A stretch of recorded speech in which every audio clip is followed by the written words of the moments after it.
అందరికీ నమస్కారం. శ్రీనివాస్ చెప్పే కథలకు మీ అందరికీ స్వాగతం. ఇప్పుడు మనం ఎంఆర్వి సత్యనారాయణమూర్తి గారు రచించినటువంటి తూర్పు వెళ్ళే రైలు అనే కథ విందాం. దయచేసి వినండి.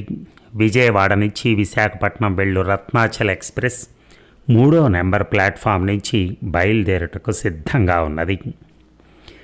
బండి కదిలిపోద్ది, బేగి ఎక్కువ. కూతుర్ని పెట్టెలో గెంటి తను ఆయాసపడుతూ ఎక్కింది ఆదెమ్మ. మరుక్షణంలోనే కోత వేసుకుంటూ రాజమండ్రి స్టేషన్ ప్లాట్ఫామ్ నుంచి బయలుదేరింది రత్నాచల్ ఎక్స్ప్రెస్. పెళ్లిళ్ల సీజన్ అవ్వటం వలన అన్ని పెట్టెలు జనంతో కిటకిటలాడుతున్నాయి. ఆదెమ్మ ఎక్కిన పెట్టె కూడా ప్రయాణికులతో లగేజీతో అడుగు తీసి అడుగు వేయటానికి వీలు లేనట్టుగా ఉంది. వెలిసిపోయిన చీర, చంకలో జోలెతో నల్లగా ఉన్న ఆదెమ్మను పెట్టెలోని ప్రయాణికులు చీత్కారంగా చూడసాగారు. అవేమీ పట్టించుకొని ఆదెమ్మ కూతురు చేపట్టుకుని జనం మధ్యలోంచి దారి చేసుకుంటూ పద్మవ్యూహం లాంటి ఆ పెట్టెలోంచి రిజర్వేషన్ పెట్టెలోకి వచ్చింది. కూతుర్ని బాత్రూంలోకి తీసుకెళ్ళి చీర కట్టి నుదుటిన కళ్యాణ తిలకం, బొగ్గన చుక్కా పెట్టి పెళ్లి కూతురులా ముస్తాబు చేసింది. వెంకటలక్ష్మి మౌనంగా తల్లి చేసే అలంకరణకు తలొగ్గి నిల్చుంది. బాత్రూంలోని అద్దంలో తన ప్రతిబింబం చూసుకున్న వెంకటలక్ష్మి సిగ్గుపడింది. కూతురు వాలకం చూసి ఆదెమ్మ, చాలే సంబడం, నీ సిగ్గు సింహాచలం సంతకెళ్ళినట్టుంది అని సున్నితంగా మందలించి బాత్రూమ్ నుంచి బయటకు వచ్చింది. రైలు ద్వారపూడి దాటింది. రైల్లోంచి ద్వారపూడి దేవాలయంలోని దేవుళ్లకు దండాలు పెట్టుకున్నారు ప్రయాణికులు. బాబు, తండ్రి లేని బిడ్డ, వచ్చే వారమే దీని పెళ్ళి, ధర్మం చేయండి బాబు. ప్రయాణికుల సీట్ల మధ్య నిలబడి దండాలు పెడుతూ వారి కాళ్లకు మొక్కుతోంది ఆదెమ్మ. 15-16 వయసులో నల్లగా ఉన్న ఆరోగ్యంగా తీర్చిదిద్దినట్టున్న వెంకటలక్ష్మిని కన్నార్పకుండా చూస్తున్నారు కుర్రాళ్ళు. ముసలివారు, నడి వయసు వారు పెళ్ళి అంటుంది కదా, రూపాయో రెండో ఇస్తే బాగుండదని 5-10 ఆదెమ్మ చేతిలో పెడుతున్నారు. జీను ప్యాంట్లు, టీషర్ట్లు వేసుకున్న కుర్రాళ్ళ దగ్గరికి వచ్చి కూతురు పెళ్లికి సాయం చేయమని ప్రాధేయపడింది ఆదెమ్మ. నల్లవిరుగుడు కర్రతో చెక్కిన దారు శిల్పంలా ఉన్న వెంకటలక్ష్మిని చూసి అబ్బురపడ్డాడు భరద్వాజ్. బ్లాక్ బ్యూటీ అనుకున్నాడు తనలో తనే. పర్సు తీసి 100 రూపాయల నోటు ఆమెకిచ్చాడు. ఒక్కసారిగా కళ్ళల్లో నీళ్లు గిర్రనే తిరిగాయి ఆదెమ్మకి. చటుక్కున ఒంగుని అతని కాళ్ళు పట్టుకోబోయింది. కాళ్ళు వెనక్కి తీసుకుని వారించాడు భరద్వాజ్. తప్పమ్మ, వయసులో పెద్దదానివి, పిల్లల కాళ్లకు మొక్కకూడదు. ఆ భగవంతుడికి మొక్కు, మంచి జరుగుతుంది. భరద్వాజ్ సీటుకి ఎదురుగా ఉన్న నడి వయసు ఆయన, అపాత్రదానం చేశావయ్యా అని అన్నాడు. అంటే ప్రశ్నించాడు భరద్వాజ్. ఆమె ఆ అమ్మాయికి పెళ్ళి ఇప్పుడప్పుడే చేయదు, యాచనకి ఇదొక మార్గం. మేము తరచూ ఇదే రైల్లో చూస్తూనే ఉంటాం వాళ్ళని, అదే మేకప్తో వ్యంగ్యంగా అన్నాడు ఆయన. పోనిద్దరు, మేము సిటీలో సినిమాకి వెళ్తే 100 రూపాయలు అవుతాయి, అలా ఖర్చు అయ్యాయని అనుకుంటాం అన్నాడు భరద్వాజ్. అతని సమాధానానికి అసహనంగా మొహం తిప్పుకున్నాడు పెద్ద ఆయన. మధ్యాహ్నం 12 వరకు విశాఖ చేరుకుంది రత్నాచల్. టీసీ వెనకాల బిక్కుబిక్కుమంటూ వెళ్ళారు ఆదెమ్మ, వెంకటలక్ష్మి. టీసీ రూమ్లోకి వెళ్ళి కూర్చొని ఆదెమ్మకేసి తిరిగాడు. ఎన్నిసార్లు చెప్పినా నువ్వు టిక్కెట్ తీసుకోవు, రిజర్వ్ కంపార్ట్మెంట్లో ఎక్కి డిస్టర్బ్ చేస్తున్నావని ఫిర్యాదులు వస్తున్నాయి. లాభం లేదు, నిన్ను జైల్లో పడేస్తే కానీ బుద్ధి రాదు నీకు. టీసీ కంప్లైంట్ రాయటానికి పేపర్ చేతిలోకి తీసుకోగానే ఆయన కాళ్ళ మీద పడిపోయింది ఆదెమ్మ. బాబు, ఈసారికి వదిలేయండి బాబు, రేపటి నుంచి టిక్కెట్ తీసుకుంటా. ఈ పిల్లకి పెళ్లి చేసేస్తే నా బరువు దిగిపోతుంది. ఆ పైన ఏదో పని చేసుకుని బతుకుతా. పెద్ద మనసు చేసుకొని నన్ను, నా బిడ్డను దయ చూడండి బాబు, జన్మంతా మీకు రుణపడి ఉంటాను. సర్లే, ఇవాళ కలెక్షన్ ఎంత? వ్యంగ్యంగా అడిగాడు టీసీ. 200 బాబు, ఈ 100 తీసుకుని మమ్మల్ని వదిలేండి బాబు అంటూ 100 రూపాయలు టీసీకి ఇవ్వబోయింది. దొంగ ముండా ఖానా, నేను నీ కళ్ళకు ఎదవలా కనిపిస్తున్నానా? స్టూడెంట్ కుర్రాళ్ళ దగ్గర నువ్వు 300 పట్టేయటం నేను చూడలేదనుకున్నావా? అన్నవరం వెళుతున్న కొత్త పెళ్లి కూతురు, పెళ్లి కొడుకు 200 ఇవ్వలా? అనకొండలాగా 1000 రూపాయలు చడీ చప్పుడు లేకుండా నొక్కేసి నాతో పరాజకాలు ఆడుతున్నావా? తీ, బోర్డులో సంచిలోంచి జాకెట్లో దాచినవి అన్నీ తీ ముండా ఖానా. ఉగ్ర నరసింహుడై బండబూతులు తిట్టసాగాడు టీసీ. తన కష్టమంతా ఈవేళ వీడి మొహాన కొట్టాల్సిందేనా అని ఆలోచిస్తున్న ఆదెమ్మ నడుం మీద టీసీ చేయి పడగానే ఉలిక్కిపడి గబగబా రొంటిని దోపుకున్న డబ్బులు, జాకెట్లో చిన్న పర్సులో దాచుకున్న 100 నోట్లు అన్నీ తీసి టేబుల్ మీద పెట్టింది. టీసీ డబ్బులన్నీ లెక్కబెట్టాడు. 1250 రూపాయలు ఉన్నాయి. ఏమే దొంగముండా, 1200 బొడ్లో దోపేసుకుని కలెక్షన్ ఎంత అని అడిగితే 200 బాబయ్య అని చెప్తావా? ఎంత నంగనాచివే. నీలాంటి వారి వల్లే మాకు నష్టాలు వస్తున్నాయి. తల్లి దగ్గరే ఎంతుంటే పిల్ల దగ్గర ఎంత ఉందో తీమను దాని దగ్గర ఉన్న డబ్బు కూడా రంకెలు వేశాడు టీసీ. లేదు బాబు, దాని దగ్గర ఏం దాచలేదు, చిన్నపిల్ల కదా అని నా దగ్గరే దాచుకున్నాను. అది చిన్నపిల్ల ఏంటే, వయసు వచ్చి పిటపిటలాడిపోతుంటే నా కళ్ళకేమైనా చెత్వరం వచ్చిందనుకున్నావా? నేనే చెక్ చేస్తానుండు. క్రూరంగా నవ్వుతూ కుర్చీలోంచి లేచాడు టీసీ. పులి గాండ్రింపుకు భయపడిన లేడీ పిల్లల గజగజ వణికిపోయింది వెంకటలక్ష్మి. ఆదెమ్మ కూతురికి టీసీకి మధ్యగా నిలబడి కన్నీళ్లు కారుస్తూ వేడుకుంది. బాబు, నా మాటను నమ్మండి బాబు, దాని దగ్గర నయా పైసా కూడా దాచలా. ఈ డబ్బంతా మీరే తీసుకోండి, నన్ను నా బిడ్డను వదిలేయండి. అదే సమయంలో గదిలోకి ఎవరో వస్తున్న అలికిడవడంతో టీసీ వెనక్కి వచ్చి టేబుల్ మీద డబ్బు తన బ్యాగు వేసుకున్నాడు. పోండిక, ఇంకెప్పుడు టిక్కెట్ లేకుండా బండెక్కకండి అని తల్లి కూతురికి తాత్కాలిక విముక్తి కలిగించాడు టీసీ. చెకింగ్ పేరుతో నల్ల సుందరిని ఒళ్ళంతా తడిమే అదృష్టం చేజారిపోయిందని అప్పుడే రూమ్లోకి అడుగుపెట్టిన కొలీగ్పై చిరాకు పడ్డాడు.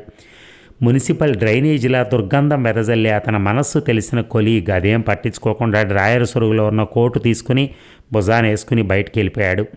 అతి భద్రంగా కొప్పులో దాచుకున్న 20 రూపాయల నోట్ని బయటికి తీసి 2 ఇడ్లీలు పొట్లాలు కొంది ఆదెమ్మ. ఇద్దరూ స్టేషన్ చివరగా ఉన్న చెట్టు కింద చేరి ఇడ్లీలు తిని కడుపు నిండా కుళాయి నీళ్లు తాగారు. ఎన్నడూ లేంది ఈవేళ దేవుడు దేవలన 4 డబ్బులు దండిగా వచ్చాయనుకుంటే రాబందులా తన్నుకుపోయాడా టీసీ. నల్లగా అడవి దున్నలా ఉండే ఆ టీసీ అంటే అందరికీ హడలే. సామర్లకోటలో సమోసాలు అమ్మే సత్తిగాడు అన్నాడు ఒకసారి తనతో. అక్క, నీ పిల్లని మాత్రం ఆడి కంటపడ, నీకు సానా దుర్మార్గుడు. కంటబడిన డబ్బునే కాదు, కన్నేసిన ఆడదాన్ని వదిలే రకం కాదు. ఈ లైన్లో కలెక్షన్ బాగుంటుందని బదిలీ ఆపుకుంటూ వస్తున్నాడు. జాగ్రత్తక్క. తనకొక కాలు పోలియో, కుటుంబ భారం మొయ్యలేక మొగుడు 4 ఏళ్ల కిందటే దేశాలట్టిపోయాడు.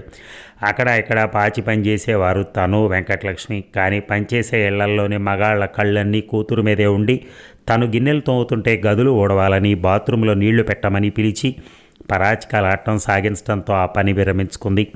పోలియో కాలు వలన కూలీ పనులకు వెళ్ళటం కష్టంగా ఉండేది. చివరికి యాచక వృత్తి చేపట్టింది. పెళ్ళిళ్ళ సీజన్లో కూతురికి పెళ్లి కూతురు వేషం వేసి 4 డబ్బులు పోగేసి పోస్ట్ ఆఫీస్లో దాస్తోంది. ఇప్పటికీ 8,000 అయ్యాయి. ఇంకొక 2,000 వచ్చాక ఆ 10,000తో నరసింహంకిచ్చి పెళ్లి చేసేయాలి. తన బాధ్యత తీరిపోతే తాను ఎక్కడో అక్కడ కాలక్షేపం చేస్తుంది. నరసింహకు వెంకటలక్ష్మి అంటే చాలా ఇష్టం. రైళ్లల్లో తిరుగుతూ పల్లీలు బఠానీలు అమ్ముతూ ఉంటాడు. రోజు కనీసం 150 రూపాయలు సంపాదిస్తాడు. అతనికిచ్చి పెళ్లి చేసేస్తే లక్ష్మి సుఖపడుతుంది. దుర్మార్గుడైన ఈ టీసీకి బుద్ధి చెప్పాలి. తన ఒంటి మీద చెయ్యి వేయటానికి ఎవరూ సాహసించలేదు. అటువంటి తన నడుము మీద చెయ్యి వేసి డబ్బులు సంచి వెతుకుతాడా? ఆ సంఘటన తలుచుకోగానే ఆమె కోపం, కసి కళ్ళల్లో కదిలాడాయి. తల్లిని అలా చూడగానే వెంకటలక్ష్మికి భయం వేసింది. అమ్మా అంటూ తల్లిని కుదిపింది. ఆలోచన లోకం నుంచి వాస్తవంలోకి వచ్చింది ఆదెమ్మ. తిరుమల ఎక్స్ప్రెస్ 6వ నెంబర్ ప్లాట్ఫామ్ నుంచి బయలుదేరడానికి సిద్ధంగా ఉంది అన్న అనౌన్స్మెంట్ వినగానే వెంకటలక్ష్మి తీసుకుని గబగబా వచ్చి తిరుమల బండెక్కింది ఆదెమ్మ. యథాప్రకారం బోగీలు తిరుగుతూ కూతురు పెళ్లికి సాయం చేయమని అడిగింది. 4 బోగీలు తిరిగినా 40 రూపాయల కన్నా సాయం అందలేదు. నిరాసక్తంగా ఓ బోగిలో కూర్చుండిపోయి రాజమండ్రి రాగానే దిగిపోయారు ఇద్దరు. ఇంటికి వెళ్ళినా ఏం మాట్లాడకుండా కుక్కి మంచంలో పడుకుని ఆకాశం కేసి చూస్తూ ఆలోచించసాగింది ఆదెమ్మ. వెంకటలక్ష్మి వంట చేసి తల్లిని స్నానం చేసి రమ్మంది. ఇద్దరు భోజనాలు చేస్తుండగా వచ్చాడు నరసింహ. ఏ అక్క, బాగున్నావా అంటూ త్వరగా భోజనం ముగించి నరసింహం తీసుకుని ఇంటి బయటకు వచ్చి ఆ దుర్మార్గపు టీసీ విశాఖపట్నంలో తమ డబ్బు ఏ విధంగా లాక్కున్నాడో వివరించి బోరున విలపించింది. చూసిన పావుని కన్నంలోకి పోనేయకుండా తన బుట్టలోకి లాక్కునే జిత్తుల మారి పావులోడు లాంటోడు ఈ టీసీ అని వెంకటలక్ష్మిని ఏదో విధంగా లోబర్చుకునే ప్రయత్నాలు చేస్తాడని గ్రహించాడు. ఏదో రకంగా వెంకటలక్ష్మిని ఆ టీసీ బారి నుంచి రక్షించాలి. అక్క, నువ్వు దిగులు పెట్టుకోకు, నేను చూసుకుంటా కదా, మీకు తోడు నేనున్నాను, సరేనా అని ఆదెమ్మకు ధైర్యం చెప్పి వెళ్ళాడు. ఆదెమ్మ తనకి వెంకటలక్ష్మికి రాజమండ్రి నుంచి విశాఖపట్నం వరకు నెలవారీ పాస్ తీసుకుంది. టిక్కెట్ల గొడవ లేకపోయినా ప్రయాణికులను ఇబ్బంది పెడుతున్నారంటూ అడపాదడపా 100-50 గుంజుకుపోతున్నారు టీసీలు. ఒకరోజు విశాఖపట్నంలో డ్యూటీ దిగి రూమ్లోకి వెళ్తున్న టీసీ చక్రవర్తిని ఆపింది ఆదెమ్మ. ఏంటి, టికెట్ కొనలేదా అడిగాడు టీసీ. నెలవారీ పాస్ కొనుక్కున్నామండి, నెమ్మదిగా వినయంగా చెప్పింది. మరేంటి, మా అమ్మాయికి పెళ్లి కుదిరిందండి, వచ్చే నెలలోనే పెళ్ళి. అయితే పెళ్లికి ముందు అస్సాంలోని కామాఖ్య అమ్మవారిని దర్శించుకోవటం మా ఆచారం. కానీ నా దగ్గర అంత డబ్బు లేదు. మీకు ఆ రూట్లో తెలిసిన టీసీ ఎవరైనా ఉంటే మా అమ్మాయిని వారితో పంపుతాను. అమ్మవారిని చూసి మొక్కు చెల్లించుకొని మర్నాడు రైలుకి గౌహతిలో ఎక్కిచ్చేస్తే విశాఖపట్నంలో నేను దింపుకుంటాను. పేదదాన్ని, సాయం చేయండి బాబు. మీకు చాలామంది టీసీలతో పరిచయాలు ఉంటాయి కదా. గౌహతి వెళ్ళే రైల్లో మా అమ్మాయికి తోడుగా ఎవరుంటారంటే మీకు చాలామంది తెలుసు అని చెప్పారు. మీరు ఈ సాయం చేస్తే జీవితాంతం రుణపడి ఉంటానని దీనంగా అడిగింది. చక్రవర్తి స్పీడ్గా ఆలోచించాడు.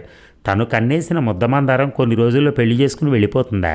అయినా అదృష్టం తన పక్షాన ఉండడం వలన ఆదెమ్మ తన దగ్గరికి వచ్చింది సాయం చేయమని. విశాఖపట్నం నుంచి గౌహతి 36 గంటల ప్రయాణం, అంటే 2 రాత్రులు 1 పగలు. ఎవరో టీసీని బతిలట్టం ఎందుకు, తనే వెళ్తే హాయిగా ఎంజాయ్ చేయొచ్చు. సరదా తీరిపోయాక విశాఖలో దింపచ్చు, లేదా ఏ బొంబాయిలోనూ అమ్మేస్తే బోలే డబ్బులు. చక్రవర్తి కళ్ళ ముందు అందమైన వెంకటలక్ష్మి, ఆమె వెనకే నోట్ల కట్టలు కదలాడాయి. సరే అదమ్మా, నిన్ను చూస్తే జాలేస్తుంది. నేనే డ్యూటీ వేయించుకుని మీ అమ్మాయిని గౌహతికి తీసుకెళ్తాను, దిగులు పెట్టుకోకు అన్నాడు చక్రవర్తి. ఆమె టీసీకి వంగి నమస్కారాలు చేసి వెళ్ళింది. వారం రోజులు గడిచాక విశాఖపట్నంలో ఓ రోజు సాయంత్రం 6 గంటలకి గౌహతి వెళ్లే రైలుకి టిక్కెట్ రిజర్వ్ చేశాడు చక్రవర్తి. ఆదెమ్మొచ్చి వెంకటలక్ష్మిని రైలు ఎక్కించింది. కన్నీళ్లు పెట్టుకున్న వెంకటలక్ష్మిని సముదాయించింది. అదే సమయంలో వారి ముగ్గురిని గమనిస్తూ మరో వ్యక్తి కూడా అదే రైలు ఎక్కడం జరిగింది. విశాఖపట్నం నుంచి గౌహతి వరకు తనకు వెంకటలక్ష్మికి కూపే బుక్ చేశాడు చక్రవర్తి. తన పేరు మీద, భార్య బంధువుల పేర్ల మీద రిజర్వేషన్ చేశాడు. రాత్రి భోజనాలు చేశారు ఇద్దరు. వెంకటలక్ష్మితో చాలాసేపు కబుర్లు చెప్పి ఆమెలోని భయాన్ని పోగొట్టాడు. వెంకటలక్ష్మి కూడా అతని కబుర్లకు చక్రాల లాంటి కళ్ళను కదిలిస్తూ ఆసక్తిగా వినసాగింది. చాలా కాలానికి ఒక కన్నెపిల్లతో పొందు కుదిరినందుకు ఆనందంతో ఉబ్బి తబ్బిబ్బైపోయాడు అతను. రైల్లో వెళ్తూ వెన్నెల్లో గోదావరి చూడాలని ఎన్నోసార్లు అనుకున్నాను, కానీ మీ అమ్మ చీకటి పడేసరికి ఇంటికి తీసుకొచ్చేది. రాజమండ్రిలోనే ఉన్నా నా కోరిక తీరనే లేదు, గారాలు పోతూ అంది వెంకటలక్ష్మి. దాందే ఉంది, 5 నిమిషాల్లో రైలు నది మించి వెళ్ళొద్ది. నేను దగ్గరుండి నీకు చూపిస్తాక. ఇంకో విషయం, ఈరోజు పౌర్ణమి, చూడు వెన్నెల ఎంత బాగుందో అంటూ కిటికీలో వచ్చి ఆమెకు చెట్ల మీద పడి మెరుస్తున్న వెన్నెలను చూపించాడు. అప్పటికే టైం 11 గంటలైంది. భోగిలోని ప్రయాణికులందరూ నిద్రావస్థలో ఉన్నారు. చక్రవర్తి వెంకటలక్ష్మిని తీసుకుని భోగి తలుపు వద్దకు వచ్చాడు. తలుపుకి పైనున్న ఇనప చెడత తీసి తలుపు తెరిచాడు. చల్లని గాలి రివ్వున వీచి వారి మొహాల్ని తాకింది. రైలు పెద్ద శబ్దంతో నది మీద ఉన్న వంతెన మీద నుంచి ప్రయాణిస్తోంది. ఆ వంతెనకు రైలింగ్ లేదు. వెంకటలక్ష్మి ఒక చేత్తో ఇనప రాడ్డు పట్టుకుంది, మరో చేయి చక్రవర్తి చేతిలో ఉంది. నదిలోని నీళ్లు వెన్నెలలో దగదగా వెండిలా మెరుస్తున్నాయి. దూరంగా నింగిలో చందమామ వెన్నెల కురిపిస్తూ చిరునవ్వులు చిందిస్తున్నాడు. ఆ దృశ్యం చూసి వెంకటలక్ష్మి మోహం ఆనందంతో వెలిగిపోతోంది. ఆమెను చూసి చక్రవర్తి పొంగిపోతున్నాడు. కొద్దిసేపట్లోనే ఈ అందాల రాశి తన సొంతం కాబోతోంది. తనకు 2వ సెటప్గా ఉంచేసుకుంటాడు. ఒప్పుకోకపోతే ఏదో రకంగా బొంబాయి తీసుకెళ్ళి అమ్మేస్తాడు. అంతరాత్రి వేళ కూడా నదిలో వెన్నెల వెలుగులో ఒక చిన్న నావ కనిపించింది ఇద్దరికి. ఆశ్చర్యంగా రైల్లోంచి ఆ నావకేసి చూస్తున్నారు ఇద్దరు. అప్పుడే అనుకోని సంఘటన ఒకటి జరిగింది. ఏమాత్రం చప్పుడు కాకుండా ఒక బలిష్టమైన వ్యక్తి వారి వెనకకు చేరాడు. కన్ను మూసి తెరిచేలాగా వెంకటలక్ష్మిని కుడి చేత్తో పట్టుకుని ఎడం చేత్తో చక్రవర్తిని బలంగా నదిలోకి తోసేశాడు. రైలు శబ్దంలో అతని కేక కలిసిపోయింది. వెంకటలక్ష్మి భయంగా ఆ వ్యక్తిని అల్లుకుపోయింది. అతను వెంటనే తలుపు వేసేశాడు. ఆమెను నెమ్మదిగా నడిపించుకుంటూ భోగిలోని తన స్థానం దగ్గరికి తీసుకొచ్చాడు. తన శృంగార లీలలకు అంతరాయం కలగకూడదని టీసీని పక్క భోగిలోకి వెళ్ళమన్న చక్రవర్తి ముందు చూపు అతనికి చివరి చూపు అయింది. ఇక గౌహతిలోని పాన్ బజార్లో ఉన్న లక్ష్మీ నరసింహ కేఫ్ ప్రారంభించిన 6 నెలలకే లాభాల బాట పట్టింది. సరసమైన ధరలే కాకుండా రుచికరమైన పలహారాలు, సువాసనలు వెదజల్లే ఛాయ్, గుమగుమలు నగరవాసులు బాగా ఆకట్టుకున్నాయి. క్యాష్ కౌంటర్లో వెంకటలక్ష్మి చిరునవ్వులు చిందిస్తూ ఉండటం కూడా వ్యాపార విజయ రహస్యాల్లో ఒకటిగా కస్టమర్లు చెప్పుకుంటారు. కామాఖ్య అమ్మవారి దేవాలయ దృశ్యాలతో లక్ష్మీ నరసింహ కేఫ్ అని హిందీ, ఇంగ్లీష్, తెలుగు భాషల్లో ఉన్న బోర్డు కూడా నగరవాసుల్ని, యాత్రికల్ని ఆకర్షించడం విశేషం. క్యాంటీన్ లోపల ఆదెమ్మ ఒక కుర్చీలో కూర్చుని పని వాళ్ళని అజమాయిషీ చేస్తూ ఉంటుంది. గౌహతిలో ఐఐటి చదివే ఆంధ్ర, తమిళనాడు విద్యార్థులు వారాంతంలో ప్రత్యేకంగా వచ్చి ఉప్మా, పెసరట్టు తిని వెళ్తూ ఉంటారు. ఆదెమ్మ నరసింహని శ్రీకృష్ణుడిలా భావిస్తుంది. ద్రౌపది మాన సంరక్షణ చేయటమే గాక లోకకంటకుడైన జరాసంధుడిని భీముడి చేత మట్టుబట్టించిన వనితా వల్లభుడిగా శ్రీకృష్ణుడిని అభిమానిస్తుంది, ఆరాధిస్తుంది. టీసీ చక్రవర్తి మిస్సింగ్ ఇప్పటికీ రైల్వే వారికి, కుటుంబ సభ్యులకు కూడా అంతుపట్టని విషయమే. అదండి కథ. మరి ఈ కథ నవ్య ఏప్రిల్ 7, 2010లో ఈ ప్రచురితమైంది. ఒకటి మాత్రం నిజం, ఇలాగా రైళ్లల్లో తిరిగే పాపం అలాంటి ఆడపిల్లల్ని అంతగా ఇబ్బంది పెట్టడం అదేమీ మనస్తత్వం అర్థం కాదు. ఎవరి బాట వాళ్ళు, ఎవరి కష్టాలు వాళ్ళవి, ఎవరి సుఖాలు వాళ్ళవి. ఈ కష్టాలు పడుతూ ప్రతి ఏదో ఒక ఊరి కోసం, ఉద్యోగం కోసం తిరగటం, లేకపోతే ఇంకొక రకమైన వ్యాపారం కోసం తిరగటం, ఇలా తిరుగుతున్న వాళ్ళ మీద మనం ఇష్టం వచ్చినట్టు దాష్టీకం చేయటం ఎంతవరకు కరెక్ట్ అనేది ఆలోచించుకోవాలి. ఎందుకంటే పొట్టపోసుకోవడానికి తిరుగుతున్న మనుషుల మీద మన ఈ విచిత్రమైన ప్రయత్నాలు ఏమిటో తెలియదు. ఏదేమైనా మనుషులు మారాలి. వారు ఎవరికి వారు పడుతున్నటువంటి ఆ జీవన పోరాటాన్ని వాళ్ళు కూడా అంగీకరించాలి. ఇది కరెక్ట్ కాదు అనేది వాళ్ళకు కూడా ఆ ఫీలింగ్ రావాలి. ఎందుకంటే రేపొద్దున మన అమ్మాయి వెళ్ళొచ్చు, లేకపోతే మన తెలిసిన వాళ్ళు వెళ్ళొచ్చు, మన చుట్టాలు వెళ్ళొచ్చు. అప్పుడు ఇదే జరిగితే మనం తట్టుకోగలుగుతామా? సో ఇవన్నీ ఆలోచించి చేయాలి ఏ ఏదో పని చేసినా కూడా. Thank you.